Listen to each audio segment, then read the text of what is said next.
नमस्कार विद्यार्थी मित्रांनो, शैक्षणिक वर्ष 2020-21 मध्ये आपले स्वागत. महात्मा गांधी विद्या मंदिर संचलित मसगा कनिष्ठ महाविद्यालय मालेगाव कॅम्प, इयत्ता 12वी, विषय राज्यशास्त्र, विषय शिक्षक श्री रामबागू सर, आपले स्वागत. विद्यार्थी मित्रांनो, मागच्या व्हिडिओमध्ये आपण 4थ्या प्रकरणाला सुरुवात केली होती, तर काही उर्वरित भाग आपण या व्हिडिओत घेणार आहोत. विद्यार्थी मित्रांनो, कोरोनाचा वाढता प्रादुर्भाव लक्षात घेता अभ्यास कपातीच्या संदर्भात सूचना या मोठ्या प्रमाणावर पुढे आल्या आणि मग शासनाने 25% अभ्यासक्रम कपात करण्याचा एक निर्णय घेतला आणि त्याच अनुषंगाने राज्यशास्त्राच्या 4थ्या प्रकरणामध्ये कोणकोणता भाग वगळण्यात आला आहे त्याचाही अभ्यास आपण या प्रकरणात करणार आहोत. तर पृष्ठ क्रमांक 41 वर शोध आणि त्यावर चर्चा हा जो मुद्दा आहे, त्याच्यात आसाममधील तेलकोंडी येथील घटना असेल किंवा राजीव गांधी जे भारताचे माजी पंतप्रधान होते, राजीव गांधी यांची हत्या 1991 मध्ये करण्यात आली, त्या संदर्भातली माहिती जी आहे तोही मुद्दा आपल्याला या प्रकरणामध्ये वगळण्यात आला आहे. त्याच्यानंतर पृष्ठ क्रमांक 42 मध्ये शासनाने लोकसभेत दिलेली माहिती म्हणजे पाकव्याप्त काश्मीर आणि पाकिस्तान दहशतवाद्यांनी निर्माण केलेल्या तयारीचा फायदा घेऊन घुसखोर जम्मू काश्मीर सहित म्हणजे दहशतवादी हल्ले करतात, या संदर्भातली जी माहिती शासनाने लोकसभेत दिली आहे तोही मुद्दा या प्रकरणातून आला आहे. त्यानंतर पृष्ठ क्रमांक 44 मध्ये आणि पृष्ठ क्रमांक 45 मध्ये भारतावर आजपर्यंत जे दहशतवादी हल्ले झाले आहेत त्या दहशतवादी हल्ल्यांची माहिती ह्या मुद्द्यांमध्ये दिलेली आहे. म्हणजे पृष्ठ क्रमांक 44 आणि 45 मध्ये तोही भाग आपल्याला या 4थ्या प्रकरणामधून वगळण्यात आलेला आहे. प्रकरण 4 आहे समकालीन भारत, शांतता, स्थैर्य आणि राष्ट्रीय एकात्मतेसमोरील आव्हाने. पहिला मुद्दा आहे प्रस्तावनेच्या माध्यमातून आपण थोडक्यात आढावा घेणार आहोत.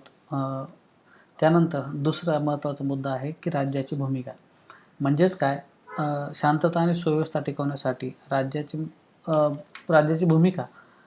काही 5 मुद्दे आहेत, त्या 5 मुद्द्यांच्या आधारे राज्याची भूमिका आपण थोडक्यात समजून घेणार आहोत. पहिला मुद्दा आहे शांतता आणि सुव्यवस्था. शांतता आणि सुव्यवस्था टिकवण्यासाठी राज्याची भूमिका कशी महत्त्वाची असते, राष्ट्र उभारणीसाठी राज्याची भूमिका कशी महत्त्वाची असते याचं आपल्याला विवेचन या मुद्द्याच्या आधारे करणार आहोत. त्यानंतर आर्थिक प्रगती. देशाच्या औद्योगिक, कृषी आणि आर्थिक प्रगतीसाठी राज्याची भूमिका कशी महत्त्वाची आहे, कशी असायला पाहिजे याचा आपण अभ्यास महत्त्वाचा करणार आहोत. त्यानंतर तिसरा मुद्दा आहे राष्ट्र उभारणी.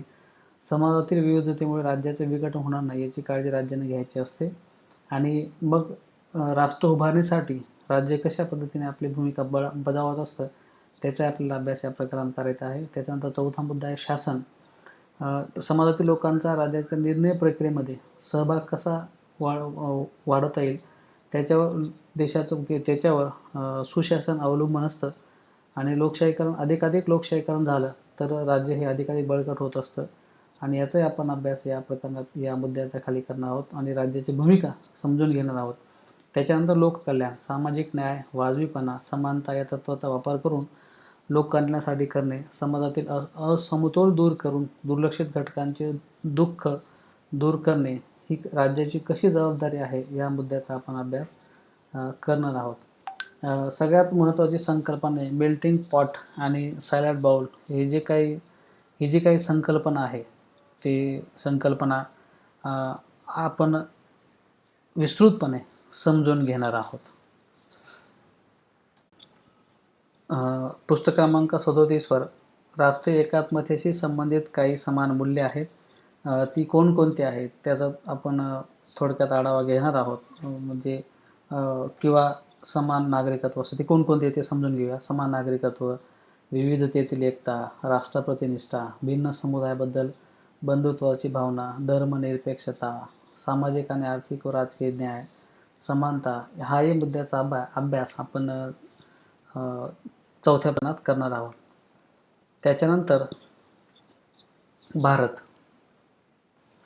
1947ला भारताला स्वातंत्र्य प्राप्त झाले तेव्हा भारतासमोर अनेक समस्या होत्या आणि त्या समस्या मग त्याच्यात आर्थिक मागासलेपण असेल, गरिबी असेल, निरक्षरता असेल, सामाजिक विषमता असेल इत्यादी ज्या काही समस्या होत्या त्याचाही आपण अभ्यास थोडक्यात या प्रकरणात करणार आहोत.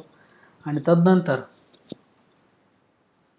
भारतीयांमध्ये राष्ट्रवादाची भावना निर्माण करणे हे सुद्धा एक प्रमुख आव्हान भारतामध्ये होते. आणि 19व्या शतकाच्या उत्तरार्धात विविध प्रकारचे लोक एकाच राष्ट्रीय छत्राखाली येण्यास सुरुवात झाली. याच वेळेस वेगवेगळी ओळख असलेले लोक स्वतःची भारतीय म्हणून ओळख निर्माण करू लागले. स्वातंत्र्य चळवळीच्या काळात हळूहळू भारतीय संस्कृती ही भारत या राष्ट्रामध्ये परावर्तित होण्यास सुरुवात झाली आणि त्याच्यानंतर मग संरचनात्मक परिणाम म्हणजे काय, संरचनात्मक दृष्टीने राष्ट्रीय एकता आणि प्रादेशिक अस्मिता यामध्ये साधलेला समतोल खालील म्हणजे पुढील मुद्द्यांच्या आधारे आपण समजून घेणार आहोत. त्याच्यात प्रौढ मताधिकार असेल किंवा IAS, IPS, IFS किंवा ISR सारख्या प्रशासकीय पातळीवरच्या सेवा असतील, याच्या माध्यमातून आपण तो समजून घेणार आहोत. त्याच्यानंतर मानसिक परिणाम. भारत हा एक असा भौगोलिक आणि आर्थिक भूप्रदेश आहे की जिथे विविधतेमध्ये एक समान संस्कृती आहे आणि ही समान संस्कृतीच सर्व लोकांना एकत्र बांधून ठेवते. त्या मानसिक दृष्टिकोनातूनही आपण समजून घेणार आहोत. त्याच्यानंतर आव्हाने. स्वातंत्र्यानंतर सर्वात पहिले आव्हान होते ते म्हणजे सर्व संस्थांचे एकत्रीकरण, विलिनीकरण. म्हणजेच काय, जम्मू काश्मीर असेल, हैदराबाद, जुनागड ह्यासारखे संस्थाने ही स्वायत्त होती, स्वतंत्र होती आणि मग त्या संस्थानांना भारतामध्ये त्यांना विलिनीकरण करणं हे अत्यंत जिकिरीचं काम होतं आणि तीच स्वातंत्र्यानंतर पहिलीच समस्या ही स्वतंत्र भारतासमोर उभी ठाकली होती. त्याच्यानंतरच्या कालखंडामध्ये जम्मू काश्मीरचा प्रश्न असेल किंवा ईशान्य भारतातील नागालँडचे प्रश्न असतील किंवा म्हणजे गोवा असेल, हे खूप फ्रेंच आणि पोर्तुगीज वसाहती यांचे विलिनीकरण असेल किंवा स्वातंत्र्य असेल, ह्याही मुद्द्यांचा आपण अभ्यास या प्रकरणात या मुद्द्याच्या खाली करणार आहोत. जम्मू काश्मीर राज्यामध्ये सीमापार दहशतवाद आपणास सगळ्यांना ठाऊक आहे की 1948चं युद्ध असेल किंवा 1965चं युद्ध असेल, 1971चं युद्ध असेल, 1991चं युद्ध असेल, या युद्धाच्या माध्यमातून शेजारील जे राष्ट्र आहे पाकिस्तान हे नेहमीच पराभूत झालेलं आहे. परंतु अनेकविध मार्गातून भारताच्या अंतर्गत सुरक्षा धोक्यात आणण्याचा प्रयत्न किंवा धोक्यात आणण्याचा काम शेजारी राष्ट्राकडून होताना आपल्याला दिसून येतो आणि त्याच मुद्द्याच्या आधारे किंवा पाकव्याप्त काश्मीरमधून दहशतवादी प्रशिक्षण घेतात आणि ते विविध आत्मघाती हल्ले असतील किंवा अशा अनेक मुद्द्यांच्या माध्यमातून भारतामध्ये मोठ्या प्रमाणावर दहशतवादी कारवाया करत असतात. आता स्क्रीनवर तुम्हाला काही दिलं असेल किंवा काही ज्या प्रमुख दहशतवादी संघटना आहेत, ज्या जम्मू काश्मीर राज्यात दहशतवादी कारवाया घडत असतात. हिजबुल मुजाहिदीन असेल किंवा अल बाबर असेल, लष्कर ए तोयबा असेल, ह्या काही संघटना आहेत. त्या संघटना या जम्मू काश्मीर राज्यामध्ये दहशतवादी कारवायामध्ये गुंतलेल्या आहेत. परंतु भारताची जी सुरक्षा यंत्रणा आहे, मिलिटरी असेल किंवा CRPF असेल किंवा स्थानिक जम्मू काश्मीर पोलीस प्रशासन असेल, हे त्या दहशतवादी कारवायाचा बिमोड करण्यामध्ये सक्षम आहे असं आपण म्हणू शकतो. किंवा भारतीय जवान हे त्या सर्व दहशतवादी कारवायांना नष्ट करण्यासाठी, दहशतवादी कारवाया समोर उच्चाटन करण्यासाठी नेहमीच अहोरात्र प्रयत्न भारताचे लष्करी जवान हे करत असतात. म्हणजे थोडक्यात आपण भारतातील जम्मू काश्मीरमधील सीमापार दहशतवाद नेमका काय आहे, ह्याही मुद्द्याचा अभ्यास आपण प्रकरणात करणार आहोत. त्यानंतर काही प्रदेशामधील डाव्यांचा उग्रवाद, ज्याला आपण नक्षलाइज आपण म्हणू शकतो. समोर स्क्रीन दिलेलं आहे, त्या स्क्रीनमध्ये जे काही डार्क रेड आणि चित्र दिले आहे तो प्रामुख्याने नक्षल प्रभावित क्षेत्र आहे. आणि या प्रकरणामध्ये आपण नक्षलवाद नेमकं काय असतो किंवा भारतातील कोणकोणत्या प्रदेशामध्ये नक्षलवाद आहे त्याचा आपण थोडक्यात या प्रकरणामध्ये अभ्यास करणार आहोत. म्हणजे त्यांचे कोणकोणत्या कारवाया असतील, नक्षलवादी चळवळ नेमकी कुठे उदयास आली, त्याचा आत्ताचा कालखंड काय आहे, किंवा मार्क्सवाद, कम्युनिस्ट पार्टी, लेनिनवादी पार्टी यांचं हे गट कोणकोणते प्रकारचे काम करत असतात, हे किंवा लेनिन असेल का मार्क्स असेल किंवा यांच्या वैचारिक बैठकीच्या आधारे मार्क्सवादी कम्युनिस्ट पार्टी असेल किंवा या काही संघटना आहेत यांचाही आपलं नेमका अभ्यास हा या मुद्द्याखाली करणार आहोत.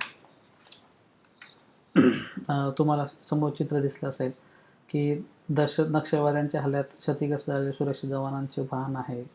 अनेक स्लाईडच्या माध्यमातून आपण ह्या मुद्द्याचा आपण अभ्यास करणार आहोत. शेवटचा मुद्दा आहे दहशतवाद. मुळात दहशतवादाच्या हजारो व्याख्या तयार होऊ शकतात. त्याला ठराविक शब्दामध्ये बंदिस्त करणे अवघड आहे. दहशतवाद म्हणजे दहशत आणि त्यातून घडवले जाणारे वाद म्हणजेच विशिष्ट विचारसरणीच्या अतिरेकी वापरातून सर्वसाधारण समाजावर सामूहिक वैचारिक शस्त्रास्त्र अथवा उपद्रवी दहशत निर्माण करणे. यात प्रामुख्याने बॉम्ब हल्ले असतील किंवा शस्त्र हल्ले असतील किंवा जमावाकडून उद्रेकी हल्ले असतील, अशा गोष्टीचा अभ्यास आपण या प्रकरणात करणार आहोत. आपल्याकडे म्हणजे थोडक्यात जे दहशतवाद नेमका काय आहे, त्याची मूळ उगमस्थाने काय आहेत किंवा दहशतवाद कशा प्रकारचा आहे, भारतात कोणकोणत्या प्रकारचे दहशतवादी हल्ले झालेले आहेत, याचाही आपल्याला ह्या मुद्द्याच्या आधारे अभ्यास करणार आहोत. तर विद्यार्थी मित्रांनो, आज आपण इथं थांबूया. घरी राहा, सुरक्षित राहा, स्वतःची काळजी घ्या. धन्यवाद. वगळण्यात